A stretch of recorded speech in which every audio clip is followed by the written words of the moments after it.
When I inquired why Eric created a family card for his in-laws, he responded with a chuckle, "They're my family, so of course they deserve one. Do you have an issue with that?"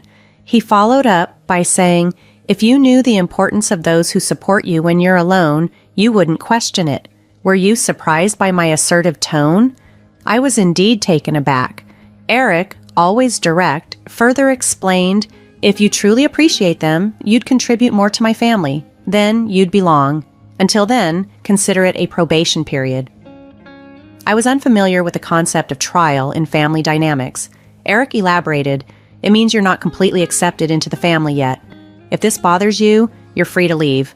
For now, it's just the 5 of us." This revelation stunned me, prompting me to immediately cancel our joint credit cards and move out. My name is Sandra. I'm 32 years old and I illustrate professionally from my home studio. Previously, I worked for a major advertising firm but chose the freelance path about 4 years ago after getting married. I grew up with my grandparents after losing my parents in an accident. For college, I returned to my parents' old neighborhood in the city center where I've lived ever since. I met Eric, my future husband, at a charming Italian restaurant where he worked. The place was known for its great food at reasonable prices, making it a favorite among me and my colleagues. Eric, with his charismatic presence, quickly caught my attention. He had a unique, captivating aura. Even the manager humorously noted that people frequented just to see him. It was hard not to become a fan. Our connection deepened swiftly, and soon everyone regarded us as a couple. Before I knew it, we were married. I don't recall much from that time. It felt like a blur. Despite this, my feelings for Eric were genuine, and I was thrilled about our union. Leaving my corporate job amicably, I embraced freelancing, which Eric supported as he continued his restaurant work. Opting for a simple life, we skipped a lavish wedding and just signed the marriage papers. Our families met briefly, which was sufficient for us. With Eric at work and me managing household duties alongside my freelance projects, our routines were erratic, yet we ensured to share meals when possible. It was a modest but content life. A year into our marriage, Eric mentioned his family planned to visit. Excited, I eagerly anticipated bonding with them, especially given my admiration for Eric's large family and my early loss of my parents. When Eric's family arrived at our home, 5 of them in total, I was taken aback by their forwardness. His elder sister, who is 36 and works at a local store, was particularly bold. "Hey, which room's mine?" she demanded as soon as she entered, a stark contrast to the polite demeanor I remembered from our previous meetings. Alongside her was Eric's younger sister, 20, who remained as reserved as she had been during our first encounter, hardly uttering a word. Following the elder sister's brisk lead, I showed them to the guest room and Eric's parents to my parents' old room, which had a Japanese style I thought they might appreciate. Once settled, his sister made a bold declaration. "Well, since we're all under the same roof now, you better start treating our family right." Her words puzzled me, and when I looked to Eric for an explanation, he chuckled mysteriously. It was then he revealed they had given up their previous home and moved in here permanently, without prior discussion. "Sorry, our family home had to be vacated suddenly, and they had nowhere else to go," he explained. I wished he had informed me sooner. I had assumed their stay was only temporary. From the moment they moved in, Eric's family showed no restraint. All 4 of them expected me to manage everything while they did nothing but issue commands and complaints. They made no effort to find jobs or a place of their own. When I inquired about their employment status, I received yet another shock. "Oh, I quit that awful job at the supermarket," his sister confessed. Although she was employed before, it had only been part-time, a fact I had misunderstood given her age. She admitted she hadn't held a steady job since high school. Eric's parents also had part-time jobs they abandoned before moving in, and his other sister, claiming to be a student, was unemployed. "Why should I work when I'm part of a well-off family now?" she reasoned arrogantly. When I pressed her on whom she meant by a well-off family, I got a startling response. "You, obviously. You received a hefty settlement and insurance payout after your parents' accident, and you don't even have a mortgage on this place. You can live comfortably without having to work," she remarked with a laugh. I expressed my concerns to Eric upon his return, but he reacted angrily, a side of him I had never seen before. "Everyone's exhausted from being suddenly uprooted. Give them some time to recuperate, or do you want to kick out my family, Sandra?" he challenged. I was stunned into silence. Then his tone softened. "I'm sorry for yelling. It's been a tough day for me, too. Can you please try to be a bit more understanding?" Looking back, Eric was skilled at manipulating situations with a mix of kindness and severity, but in that moment, I failed to see it. I agreed to endure a bit longer. The situation with Eric's family soon became more oppressive. They treated me like a servant and demanded money for outings under the guise of needing cash for job hunting, a claim I suspected was untrue. Pointing this out would only lead to hours of blame being laid on me by the entire family. Sharing my concerns with Eric didn't resolve anything. "Everyone's feeling frustrated about not finding jobs. Just bear with it a little longer. I'll talk with them," he would say, trying to smooth things over. As time went by, I gradually lost hope that speaking up would change anything. Nonetheless, the incessant requests for money from Eric's family slowly tapered off. I suspect Eric might have finally talked to them because the issue seemed to subside on its own. Yet, the money I had provided earlier was, predictably, never returned. 3 months into this ordeal, I stumbled upon a distressing discovery. Our credit card bill was unusually high. Worried about potential fraud, I checked the statement immediately and found that all the charges were made on family credit cards. These expenses spanned a variety of items: food, drinks, books, games, and even luxury brand items. To my dismay, the statement showed that 5 different family credit cards were in use, all under my name. Eric had been the one managing these cards. He had persuaded me by saying it would be simpler for me to handle them and asked, "Can I just leave this to you?" Unbeknownst to me, extra cards had been issued without my consent. It became clear why Eric had ceased asking for cash. They had switched to using credit cards for their purchases and cash withdrawals. When I confronted Eric about why he had issued family cards for his in-laws without my approval, he nonchalantly replied, "Well, you complain when they say they're broke, so what else could I do? Plus, you know who supported you when you were alone, right? Can you speak like that to the important family of your benefactor?" His bold and dismissive tone shocked me. It wasn't like anything I'd heard from him before. He added, "If you're thankful, you should do more for my family. Then I'll accept you as part of the family too. Until then, think of it like you're still on a trial period." I had never heard of a trial period in marriage before. Seeing my stunned silence, Eric pressed on, "This means you're not officially part of the family yet. If you're not okay with that, you're free to leave any time. Right now, it's just the 5 of us in our family, unless freeloaders leave," he concluded. That moment crystallized Eric's true nature for me, leaving me feeling as if all color had drained from my face. I began to contemplate divorcing Eric and started to question why I had married him in the first place. Initially, I was drawn to him simply because he was physically attractive, like many other women.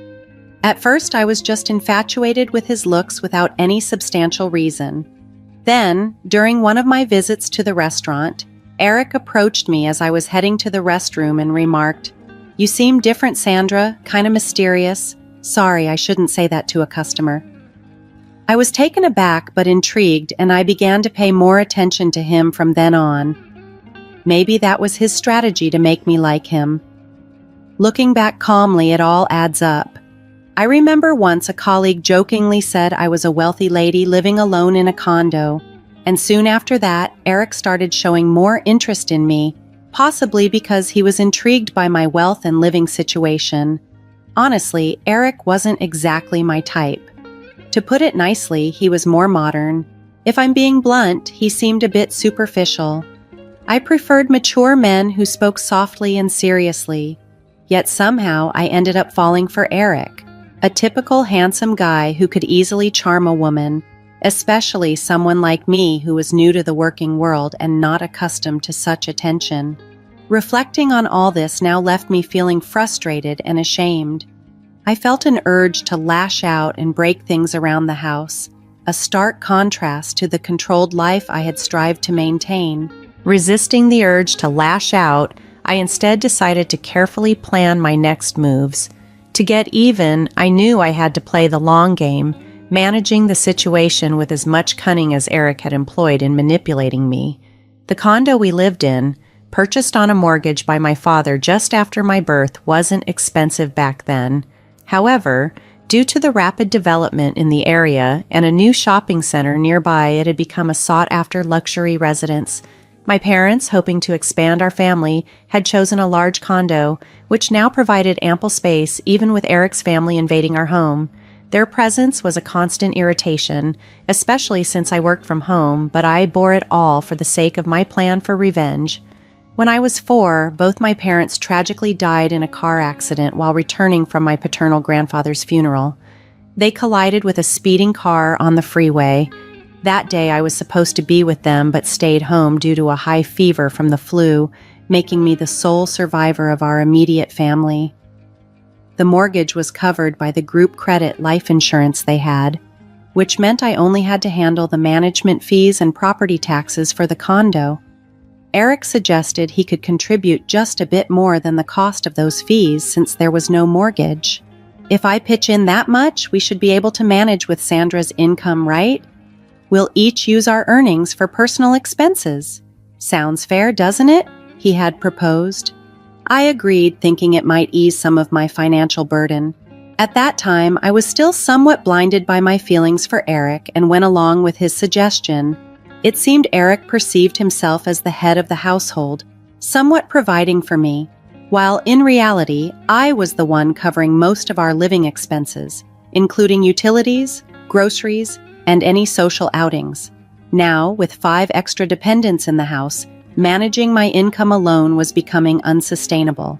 Yet I feigned ignorance and bore the increasing strain, biding my time and watching as Eric's family indulged in shopping sprees at my expense, reminding myself that I would have the last laugh.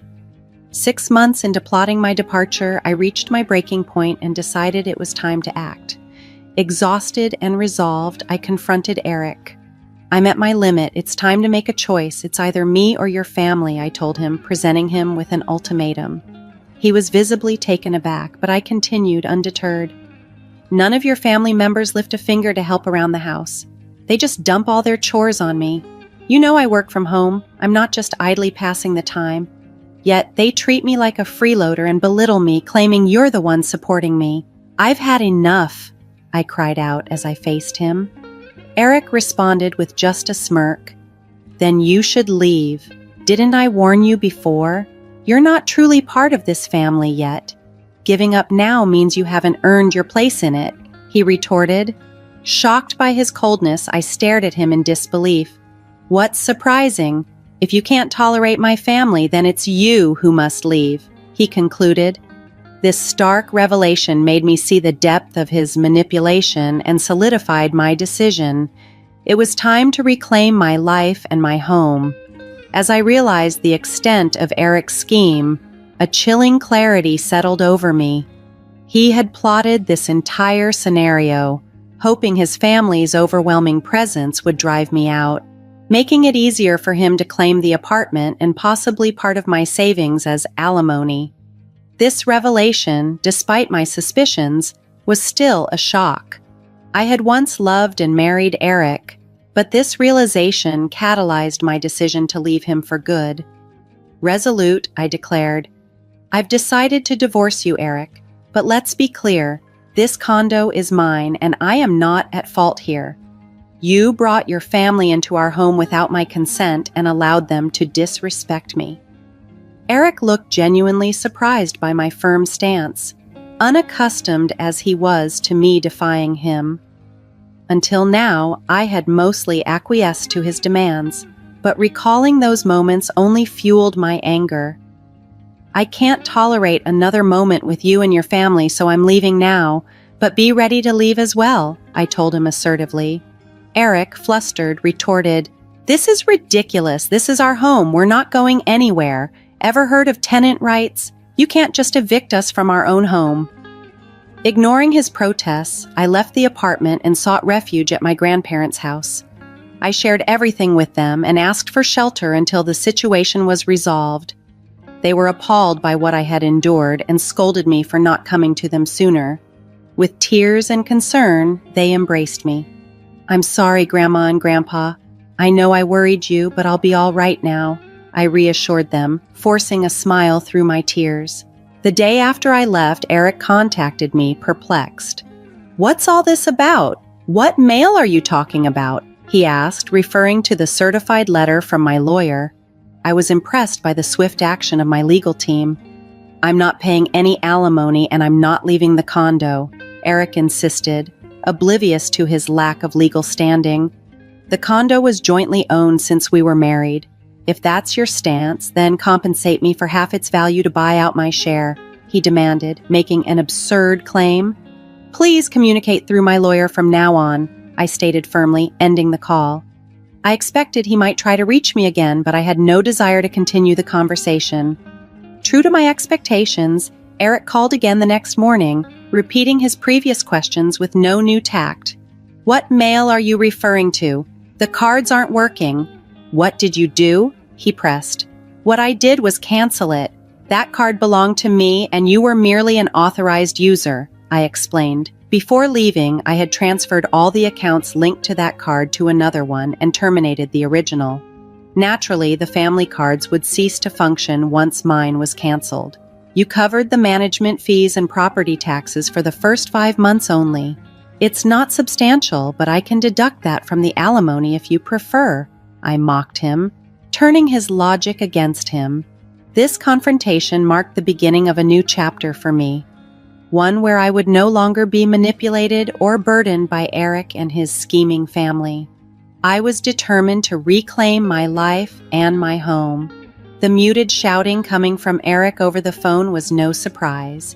He had managed to pay the agreed amount only for the first 5 months, after which he started making various excuses related to work and other personal issues, always finding reasons to delay the payments before stopping them altogether. If he had forgotten about these commitments and assumed they were still being handled, it was quite an oversight.